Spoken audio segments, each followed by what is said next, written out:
बेटा जो है कि न्यूटन्स लॉज ऑफ मोशन में नीट और जेई में जो प्रीवियस ईयर में जो क्वेश्चन पूछे गए हैं उनको हम यहाँ डिस्कस करने वाले हैं, ठीक है ना। और लॉज ऑफ मोशन का जो लॉज ऑफ मोशन में 3 लॉज होते हैं। आपको पता है कि जो आपका पहला लॉ है वो किसे बोलते हैं, लॉ ऑफ इनर्शिया। इससे आप परिचित हो, जानते हो कि किसी बॉडी पर कोई बॉडी अपने स्टेट ऑफ मोशन को या अपने स्टेट को तभी चेंज करती है जब उस पर कोई एक्सटर्नल फोर्स काम करे। अगर आपने कोई बॉडी अगर मान लीजिए कांस्टेंट वेलोसिटी से मूव कर रही है तो कांस्टेंट वेलोसिटी से ही मूव करती रहेगी जब तक कि उस पर आप एक्सटर्नल फोर्स ना अप्लाई करें, ठीक है ना। तो मतलब अपने स्टेट ऑफ मोशन को वो चेंज नहीं कर सकती है अपने से, जब तक क्या है बाहर से कोई फोर्स उस पर एक्ट ना हो। ये तो आपका फर्स्ट लॉ हो गया। सेकंड लॉ आपको पता है कि rate of change of momentum मैंने डिस्कस किया था, और F equal to M A जो है इसका डिराइव्ड फॉर्म है जिससे कि प्रॉब्लम लोग सॉल्व करते हैं। थर्ड लॉ क्या है, एक्शन और रिएक्शन, ठीक है ना। अगर आप किसी बॉडी पर एक्शन आपने दिया तो उसका रिएक्शन भी मिलता है दूसरी बॉडी पर, ठीक है ना। और एक्शन और रिएक्शन, एक्शन के बाद रिएक्शन डेवलप नहीं होता है, एक्शन और रिएक्शन साथ में डेवलप होते हैं। पहली बात, दोनों का मैग्नीट्यूड सेम होता है। दूसरी बात, दोनों अलग अलग बॉडी पर एक्ट होते हैं। तीसरी बात, और जो फोर्थ सबसे इंपॉर्टेंट बात यह है कि एक्शन और रिएक्शन आपस में अपोजिट होते हैं, डायरेक्शन में क्या होते हैं, अपोजिट होते हैं। तो इतनी बातें आपको इसमें जाननी चाहिए। अब आते हैं प्रॉब्लम पे कि पहला क्वेश्चन क्या है कि particle moving with velocity is acted by 3 forces. एक पार्टिकल है जो कि v वेलोसिटी से मूव कर रहा है, ठीक है ना, कोई वेलोसिटी उसके पास है, उस पर 3 फोर्सेस काम कर रहे हैं। So in the vector triangle P Q R the velocity of the particle will be. देखिए ये वेलोसिटी है, ठीक है ना, दिखाई गई आपको है पी क्यू आर, ये ट्रायंगल आपका है ना। तो पार्टिकल की वेलोसिटी क्या होगी उसको आपको डिस्कस करना है। 3 फोर्सेस आपके लगे हुए हैं। एक आपके पास क्या है, पी फोर्स है, फिर क्या है क्यू फोर्स है, फिर क्या है आर फोर्स है। ये ट्रायंगल देखो, तो अगर आपने कहा कि पी फोर्स इधर लगा है, क्यू इधर लगा है और आर इधर लगा है, तो इनका रिजल्टेंट क्या होगा। देखो तीनों के तीनों हो गए, क्लोज हो गए ना। तो पी एक फोर्स है और उसके हेड से दूसरा फोर्स निकला है क्यू, फिर तीसरा फोर्स इधर आर निकला है, तीनों क्या आपस में एक ट्रायंगल बना रहे हैं। तो इनका जो सम होगा एफ नेट कितना होगा, एफ नेट आपका होगा 0। जैसे मान लो एक पार्टिकल यहाँ पर है, इस पर एक फोर्स कितना काम किया, पी कहाँ काम किया बेटा जी, ऊपर की तरफ काम किया, ये आपका पी फोर्स है, ठीक है ना। और आर किधर काम किया, आर आपका ऐसे काम कर रहा है, ठीक है ना, ये आपका आर फोर्स है, ठीक है ना। और इसके बाद जो है क्यू फोर्स आपका ये लगा हुआ, ये वाला फोर्स आपका क्यू है, तो क्यू आपका ऐसे लगा हुआ है, ठीक है ना, देखो ऐसे।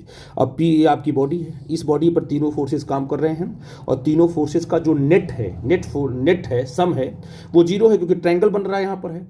तो रिजल्टेंट इसका क्या है, जो एफ नेट यहाँ पर क्या है, ये 0 है। तो आप कह सकते हो कि बॉडी किस में होगी, लैमिज थ्योरम से, यहाँ पर कॉन्सेप्ट लगा, लैमिज थ्योरम से बॉडी किस में होगी, स्टैटिक होगी, स्टैटिक इक्विलिब्रियम में होगी। मतलब यह है कि अगर बॉडी कांस्टेंट वेलोसिटी से मूव कर रही है तो उसी वेलोसिटी से लगातार क्या करेगी, वो मूव करेगी, और अगर रेस्ट में है तो वो रेस्ट में रहेगी। लेकिन बॉडी यहाँ पर क्वेश्चन में दिया गया कि particle moving with velocity v, particle क्या है, v वेलोसिटी से मूव कर रहा है, तो पार्टिकल की वेलोसिटी चेंज नहीं होगी क्योंकि पार्टिकल पर लगने वाला जो नेट फोर्स है वो क्या है, 0 है। तो पहला ऑप्शन भी सही नहीं है, दूसरा भी सही नहीं है, और चौथा भी सही नहीं है। आपका ये जो है 5वां ऑप्शन सी जाएगा आपका करेक्ट है, ठीक है ना ब्रदर। आई थिंक इस बात को आप समझ गए। अब अगले क्वेश्चन पे आते हैं हम। अब अगला क्वेश्चन क्या बोल रहा है कि body of mass m hits normally rigid wall with velocity v and bounces back with the same velocity, the impulse experienced by the body is. ये आपके पास एक वॉल है, इस वॉल पर जो है एक बॉडी है जिसका मास m है, v वेलोसिटी से जाकर इसको हिट करती है, फिर ये बाउंस बैक होता है बिल्कुल स्ट्रेट लाइन, है ना, सेम लाइन में बाउंस बैक करती है विथ v वेलोसिटी से। तो आपको पता है कि जब इसको हिट करेगी, हिट करने के बाद जब ये वापस आएगी तो यहाँ पर क्या है, मोमेंटम का चेंज होगा, ठीक है ना। जिस मोमेंटम से जा रही है और यहाँ पर हिट का डायरेक्शन चेंज हो गई ना, मोमेंटम का यहाँ पर चेंज होगा। तो इम्पल्स कितना होगा, what is the impulse, impulse होता है चेंज इन मोमेंटम। इम्पल्स क्या होता है, चेंज इन मोमेंटम। तो बताइए पूरे के पूरे जाने में और आने में जो मोमेंटम का चेंज हुआ कैसे निकालेंगे, चेंज इन मोमेंटम निकालोगे तो इम्पल्स आ जाएगा।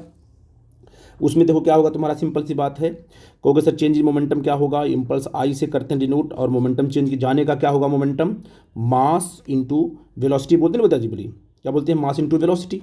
तो आप ऐसा बोल सकते हो कि final momentum minus initial momentum. तो कितना है फाइनल, मान लो कि हमने इस डायरेक्शन को ले लिया पॉजिटिव, इसको ले लिया हमने पॉजिटिव, है ना। तो बताइए फाइनल मोमेंटम क्या है, जाने वाला इनिशियल है, आने वाला क्या है फाइनल है। तो ये कितना होगा फाइनल मोमेंटम, बताइए एम इंटू वी होगा। तो mass into velocity final momentum minus, तो अगर आपने इधर पॉजिटिव लिया इधर क्या लोगे आप, तब इधर लोगे आप नेगेटिव लोगे, तो माइनस तो रहेगा ही रहेगा विथ। अब बताइए क्या होगा मोमेंटम, एम इंटू वी होगा, M into V with negative sign होगा, माइनस एम इंटू वी होगा, ठीक है ना। तो क्या हो जाएगा तुम्हारा M into V plus M into V is equal to 2mv होगा।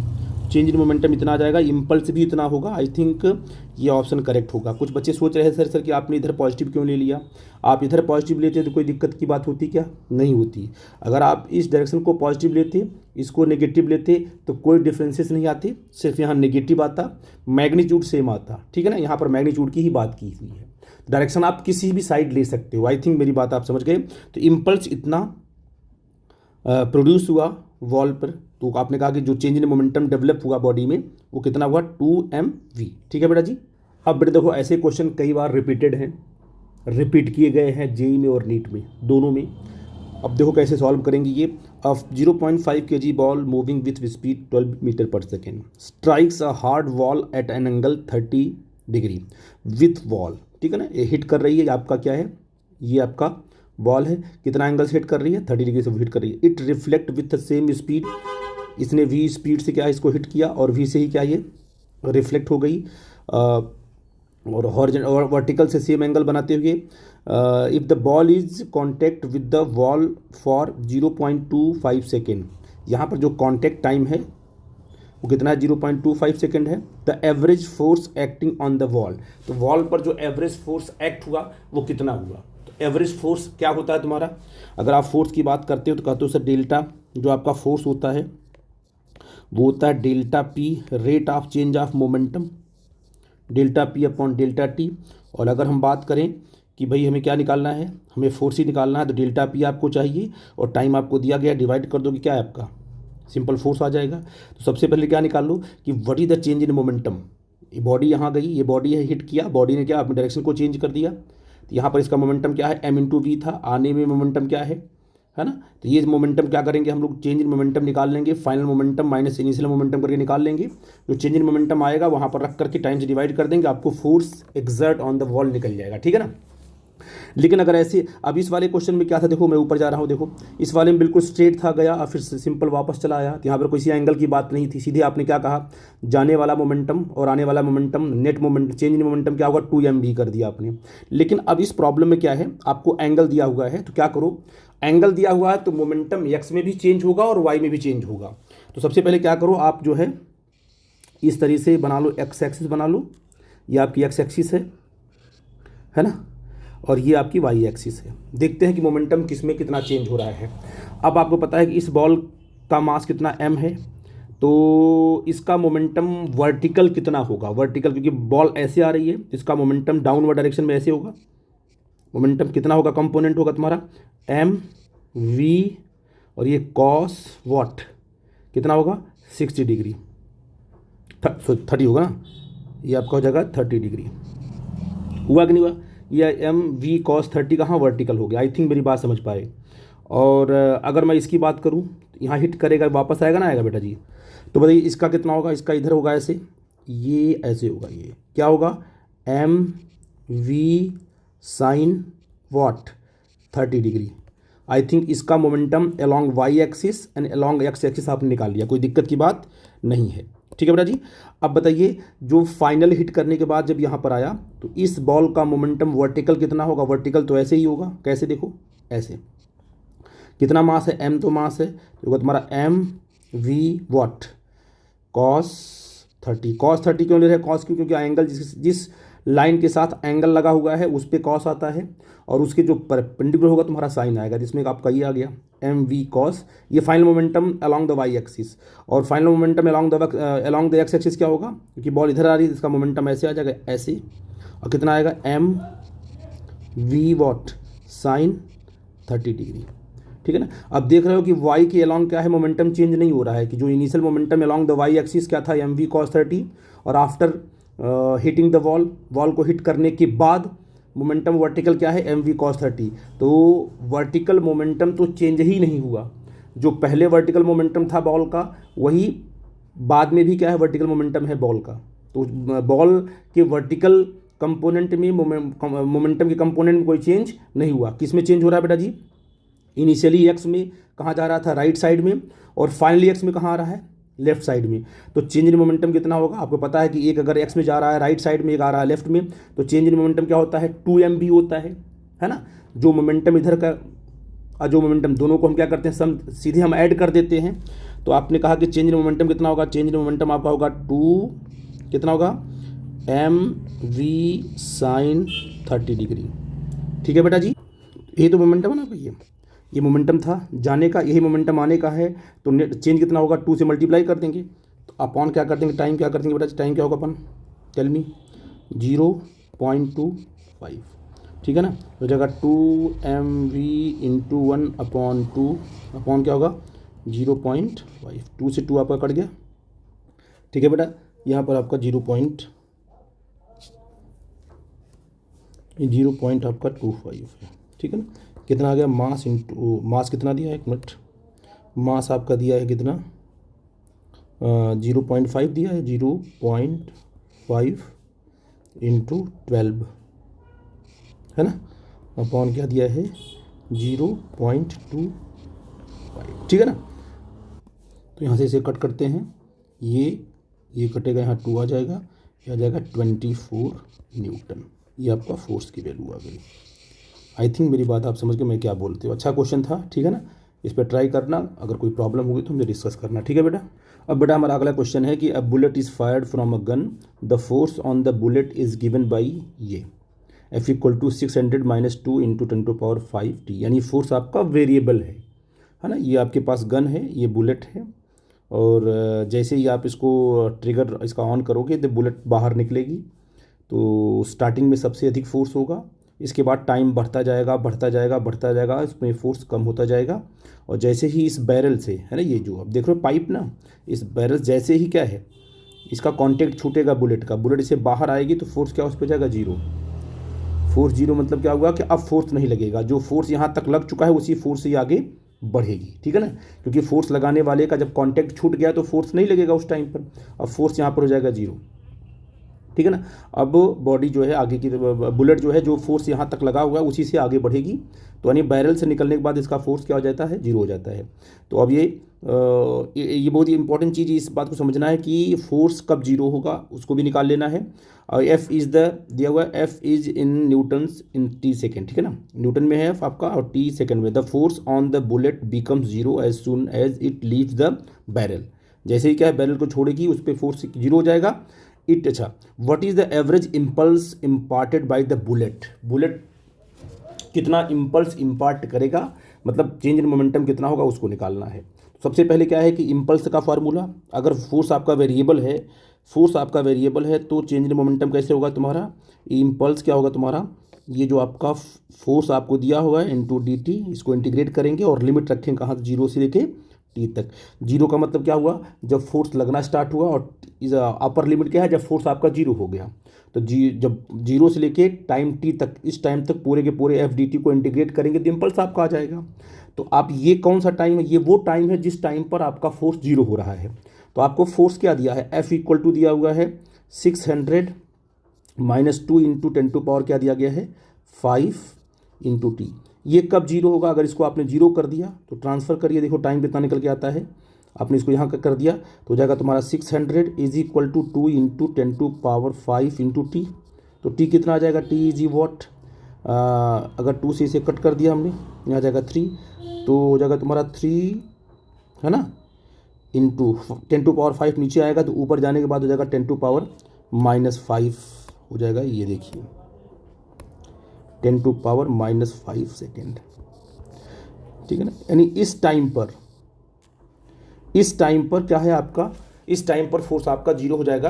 तो अपर लोअर लिमिट तो आपकी 0 होगी, अपर लिमिट क्या होगी, टी होगी, उसे इंटीग्रेट कर देंगे। तो थोड़ा सा आपको मैथमेटिकल कैलकुलेशन करना पड़ेगा। आई इज इक्वल टू क्या होगा, देखो 0 से लेकर कहाँ तक, टी क्या है 3 × 10⁻⁻5 है, और एफ की वैल्यू क्या दी गई, देखो 600 - 2 × 10⁻⁵ 5t इंटू क्या दिया गया आपका ये dt। ठीक है बेटा जी। अच्छा यहाँ पर देखो, यहाँ पर आपने 2 जीरो यहाँ से हटा दिया ना आपने, तो इसको 3 कर दो ना, ठीक है ना, इसको 3 कर दो बेटा।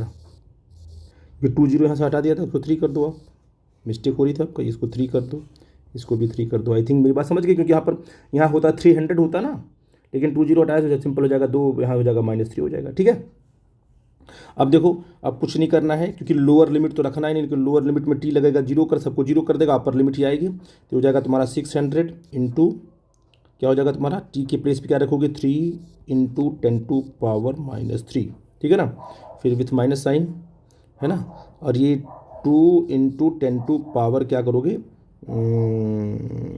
ये 3 यहाँ पर, ये 3 तो ऊपर रहेगा ना, ये किसकी वैल्यू रखा आपने 10⁻, ठीक है, ये ठीक रहा, क्योंकि आपने यहाँ पर वैल्यू पुट की है ना, आपने एफ़ की वैल्यू पुट की, एफ़ की वैल्यू में तो 5 ही रहेगा, तो ठीक है, 10⁻⁻10 सिंपल 5 इंटू टी स्क्वायर क्या होगा इसका, टी के प्लेस पे इसको रखोगे अपर लिमिट, तो हो जाएगा तुम्हारा 9 इंटू 10⁻² करोगे, इसका हो जाएगा -6, और अपॉन 2 ज्यों का त्यों होगा, ऐसे अपॉन 2 से 2 कट कर सकते हो यहाँ पर, ये पूरा अपॉन 2, यहाँ से 2 एक कट सकता है, तो कर सकते हो 600 into 3 into 10⁻³ with minus sign, क्या आएगा यहाँ पर 10⁻, कितना 5, यहाँ पर 6 है, हो जाएगा 9 इंटू 10⁻⁻1।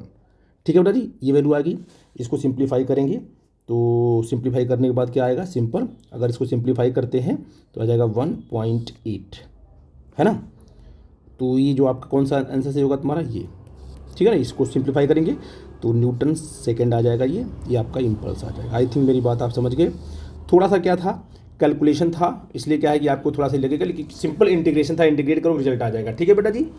अब बेटा देखो, ये क्वेश्चन पूछा गया, physical independence of force is a consequence of, simple है, ये आपका न थर्ड लॉ होता है, न सेकंड लॉ होता है, न ऑल ऑफ ये आपका, आप इसको पॉइंट आउट कर लो कि जो फिजिकल इंडिपेंडेंस होता है फोर्स का, वो किसका कॉन्सिक्वेंस आता है, फर्स्ट लॉ ऑफ मोशन का। ठीक है, जब अनबैलेंस फोर्स आपका जीरो होता है सिस्टम पर, तो उस टाइम पर फिजिकल इंडिपेंडेंस की बात हम लोग करते हैं। ठीक है ना, ये भी इंपॉर्टेंट क्वेश्चन था, इसको आपने देख लिया, इसको याद कर लो, कई बार पूछा गया है, इसलिए क्या है कि आपको फिजिकल इंडिपेंडेंस ये फॉर्म ये नोट कर लेना, आप कभी पूछता है तो आप ये किससे रिलेटेड है, फर्स्ट लॉ ऑफ मोशन से। ठीक है बेटा जी।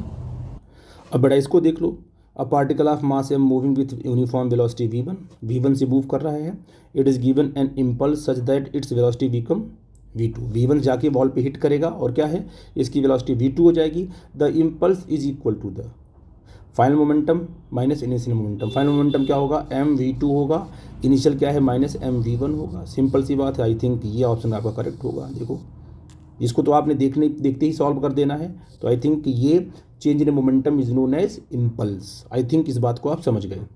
अब देखो क्वेश्चन आ गया कि मास पुली सिस्टम आ गया, ये 2 bodies of mass 4 kg and 6 kg are tied to the ends of massless string हम मासलेस लेते हैं, the string passes through a pulley which is frictionless, friction है नहीं यहाँ पर, the acceleration of the system in the term of acceleration due to gravity is, तो आपको simple सी बात पता आपको है कि जब आपके पास एक पुली है, 2 ब्लॉक सिस्टम लगे हैं, और इसका मास ज़्यादा है, इसका मास कम है, तो पक्का है कि ये क्या होगा, नीचे की तरफ क्या करेगा, एक्सेलरेट करेगा ए से, और ये क्या करेगा, ऊपर की तरफ करेगा, एक्सेलरेट करेगा ए के, पूरे सिस्टम का एक्सेलरेशन सेम होगा। और इसके लिए मैंने फार्मूला सिंपल सा बताया है कि ए इक्वल टू क्या होता है, m2 माइनस m1 इंटू जी अपॉन m1 प्लस m2, है ना। m2 क्या है, बड़ा मास है, क्योंकि जो मास बिगर होगा उसकी तरफ जाएगा बॉडी, उसी तरफ बॉडी मूव करेगी, और जो स्मॉलर मास होगा उससे उसके अपोजिट जाएगी बॉडी मूव करेगी। तो इस तरीके से ये इसमें आएगा एक्सेलरेशन। तो ए कितना आ जाएगा,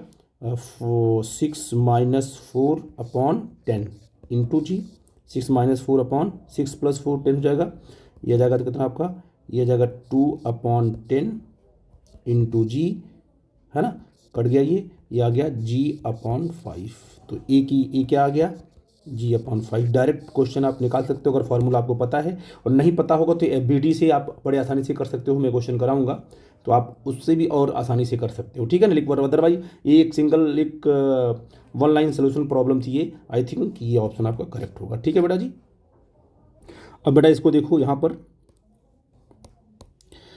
ये क्वेश्चन कर रहा है कि the 3 blocks A B and C of masses 4 kg 2 kg and 1 kg respectively, सबका मास अलग अलग दिया हुआ है, are in the contact on a frictionless surface as shown in the figure.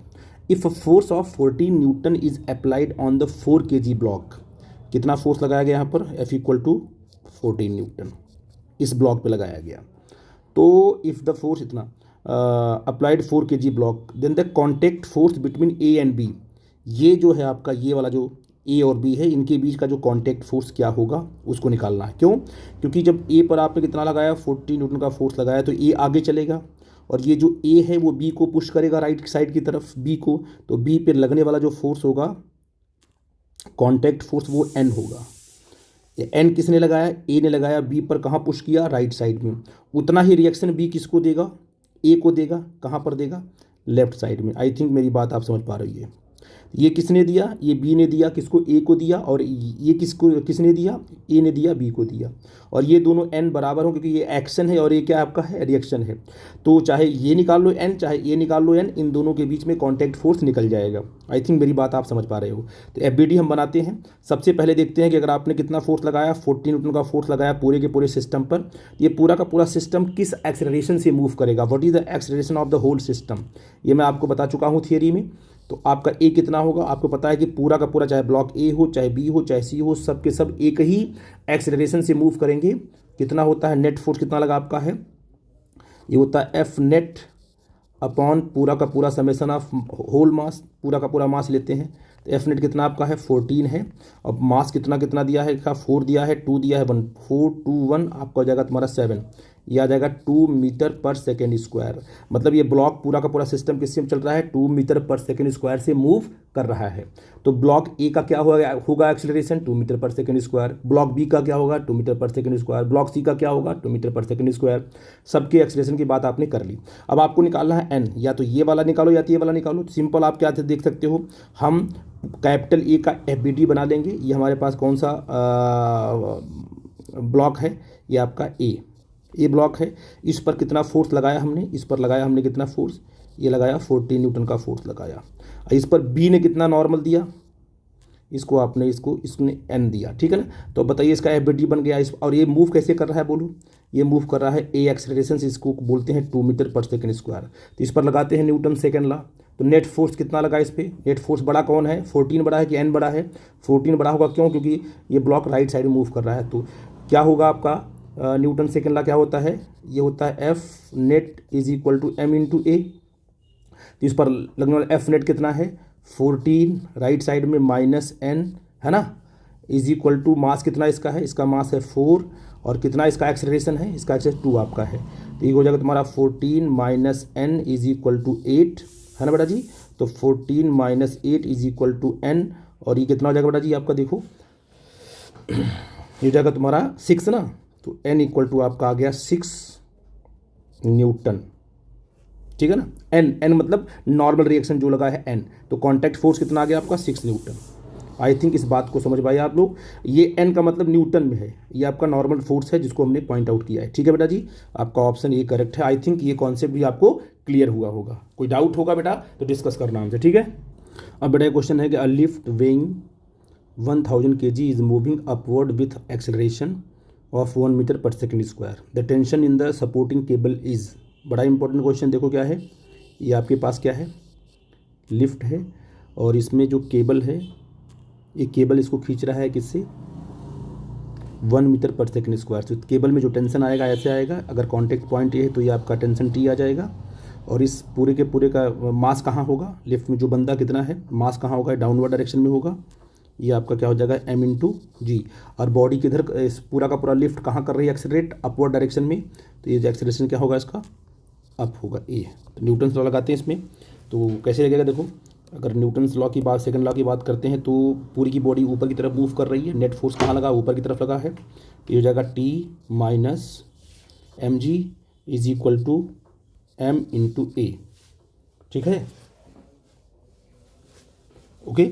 अच्छा, अब देखो हमें निकालना है, टेंशन निकालना है, तो टी क्या होगा, T is what, M G minus A होगा।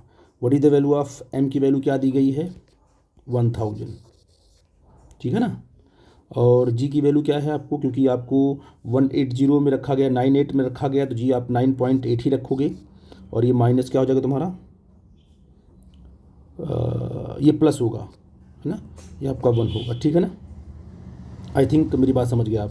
तो जाएगा तुम्हारा 1000 इंटू हो जाएगा 10.8 हो जाएगा, मल्टीप्लाई करोगे तो क्या आएगा 10800 न्यूटन। ये आपका ऑप्शन भी करेक्ट हो जाएगा, ठीक है बेटा जी। आई थिंक टेंशन आपने स्ट्रिंग में पॉइंट आउट कर लिया, ठीक है। बड़ा इंपॉर्टेंट क्वेश्चन था बेटा जी। तो मैंने ये क्वेश्चन आपको डिस्कस इसलिए किया क्योंकि आपको सारी वैरायटी मैंने, इम्पल्स है, चेंज इन मोमेंटम है, पुली ब्लॉक सिस्टम है ना, इन सब चीज़ों के बारे में क्या है मैंने डिस्कस किया। और आपने देखा कि किस तरीके से हम लोग जो है कि न्यूटन्स लॉज ऑफ के क्वेश्चन हम लोग सॉल्व कर सकते हैं, ठीक है बेटा जी। और मैंने आपको असाइनमेंट दिया, उसमें भी डिफरेंट टाइप के क्वेश्चन है, वहाँ पर आप ट्राई करना, नहीं आएगा तो हम लोग डिस्कस करेंगे। ओके बेटा जी, it's all right, thank you.